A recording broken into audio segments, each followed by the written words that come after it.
இல்லைங்க, இப்ப திடீர்னு அல்பாயுஸ்ல ஒருத்தர் இறந்துட்டாரு அப்படின்னா? அல்பாயத்துனா அந்த சனீஸ்வரன் நல்லா இருக்காது. சனீஸ்வர பகவான் வந்து நல்ல இடத்துல இருக்காது, அஷ்டமத்துல இருக்கும். அந்த சனிய ராகு கேதுக்கள் பார்க்கும். இதனால தோஷம் இருக்கக்கூடிய சான்சஸ் இருக்கு, அல்பாயுஸ் சொல்லக்கூடிய. அது மாதிரி அப்பா ஜாதகத்துல பையன் ஜாதகத்துல பார்க்கும் போது பையன் ஜாதகம் நல்லா இருந்ததுன்னா அப்பா தீர்காயலா இருப்பார்.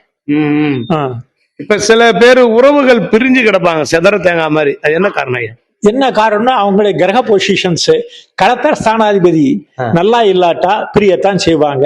செவ்வாய் சுக்கிரன் சேர்ந்திருந்தா பிரிவாங்க.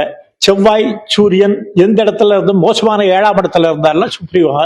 சூரியன் தான் பிரிவினைக்கு முக்கியமான காரணம். இப்போ யாருக்கு நேரம் சரியில்லைன்னா அந்த குடும்பத்தை சதைச்சிடும். யாருக்கு நேரம் இல்ல, இந்த ஜாதகருக்கு நேரம் சரியில்லாட்டா அவர் ஜாதகத்துக்கு அது குடும்பத்தை நல்ல ஜாதகம் இருந்த சிதைக்காது, நல்ல அவங்களுக்கு நல்ல இடத்துக்கு கொண்டு போகும்.